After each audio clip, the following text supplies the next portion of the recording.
एक बार फिर से आपको अनुज्ञा स्टडी सेंटर चैनल में आपका स्वागत है।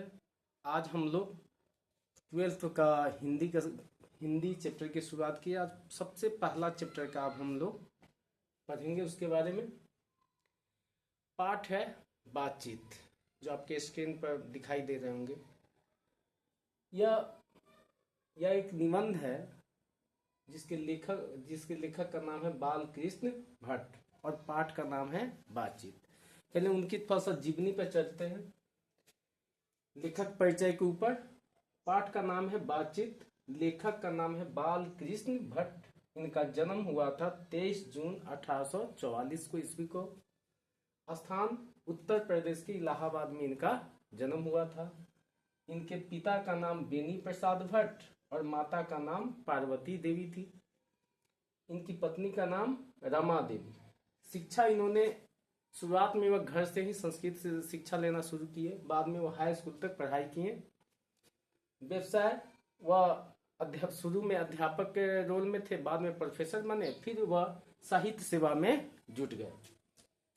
उनकी बहुत सारी रचनाएं थी। लगभग वह 100 के करीब में निबंध लिखे थे। 100 निबंध। उसके बाद नाटक लिखे, उसके उपन्यास लिखे। और इनकी भाषा जो थी वह जटिल और व्यवहारिक भी थी। थोड़ा सा जटिल तो था ही, लेकिन व्यवहारिक था, आप आसानी से समझ सकते हैं। तो उनके द्वारा जो लिखा गया चैप्टर है बालकृष्ण भट्ट, एक निबंध है जो बातचीत के शैली के ऊपर लिखी गई। उन्होंने इस चैप्टर के माध्यम से बताने का प्रयास किया है कि बातचीत क्या है। वह सबसे पहले शुरुआत करते हैं कि कल्पना कीजिए कि अगर इस सृष्टि में सभी आदमी गूंगे होते तो कैसा दौर होता।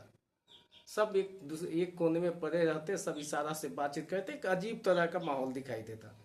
तो उन्होंने बातचीत को बहुत फोकस रखते हुए कह रहे हैं क्या कि जिस प्रकार हमें भोजन, रोटी, कपड़ा और मकान चाहिए, उसी तरह से हमें बातचीत भी करनी उतनी ही आवश्यक है। क्योंकि जब भी हमारे अंदर कोई भावना ग्रसित हो जाती है, हमें कोई चीज अंदर ही अंदर कुछ बातचीत कोई बातें ऐसे जो है हमको तकलीफ देती है, तो हम बातचीत के माध्यम से ही वह भावना को या तकलीफ को बाहर निकालते हैं।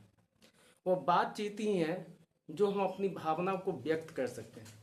अगर भावना हम व्यक्त नहीं करेंगे तो हमारे अंदर एक अजीब तरह की पीड़ा हमारे अंदर आएगी। तो उन्होंने इसी बात पर फोकस किया है कि बातचीत भोजन, पानी और हवा जितना जरूरी है उतना ही बातचीत जरूरी है। उन्होंने यह भी बताया है कि अगर बातचीत नहीं हो तो हम एक अलग दुनिया में रहेंगे। एक जॉनसन नामक के व्यक्ति था, तो उन्होंने कहा है कि बातचीत से एक बहुत ही बड़ी साक्षात्कार होती है। वह यह भी बताते हैं कि बातचीत सिर्फ दो व्यक्ति में होती है। दो व्यक्ति अगर बैठ करके एक दूसरे से बातचीत कर रहे हैं तो वह अंतरंग बातें कर सकते हैं, वो अपने दिल की बातें कर सकते हैं, वह अंदर छुपा के कुछ बातें नहीं कर सकते। लेकिन जैसे ही 2 से 3 अधिक आदमी बैठ जाते हैं एक साथ, तो वहां पर बातचीत नहीं होती, वहां रामा माहौल होता है। इसका अर्थ हुआ कि आप उस पॉइंट से हट करके आप तीसरे पॉइंट पर जाकर बातचीत करना शुरू कर देते हैं। जैसे सपोज कीजिए कि राम और श्याम बातचीत कर रहे हैं, दोनों फ्रेंड है। तो 2 फ्रेंड जब बातचीत करते हैं तो वो खुल के करते हैं, अपने अंदर की बात भी एक दूसरे को बताते हैं। लेकिन जैसे ही तीसरा व्यक्ति का आगमन हो जाता है वहां पर, तो वह उस मैटर को चेंज करके नया टॉपिक ला देते हैं। तो अर्थात बातचीत दो व्यक्ति में ही होता है। इतना ही नहीं, उन्होंने बान जी बताते हैं कि सबसे अच्छा बातचीत करने का तरीका यूरोप के लोगों में है, जिसको आर्ट ऑफ कन्वर्सेशन कहा जाता है। यानी वहाँ के लोगों को कैसे एक दूसरे से बातचीत किया जाए, वह सबसे अच्छा आर्ट उन्हीं लोगों के पास है। तो ये पूरे चैप्टर में उन्होंने बातचीत को ही मेन पॉइंट पर रखते हुए हम सभी को बातचीत करने के ढंग से लेकर के उसके महत्व को लेकर के यही सब बताने का प्रयास किया है। उन्होंने यह भी कहा है क्या कि बातचीत जो है यह हम दूसरे को प्रभावित करने के लिए, देखिए एक थोड़ा सा छोटा सा एग्जांपल लेते हैं। कभी कभी बातचीत जो होती है ना, वो बात का बतंगर बना देती है। जैसे कभी आप मिलाइएगा अपने गांव में, समाज में, एक व्यक्ति वह होता है जो झगड़ा को खत्म कर देता है बातचीत के जरिए, और एक वह व्यक्ति होता है जो शांत माहौल को भी चिंगारी दे देता है और मार को आगे बढ़ा देता है। तो यही है कि वह बातचीत आप कैसे प्रस्तुत करें, किसी समस्या को कैसे सुलझाए, वह बातचीत से ही संभव है।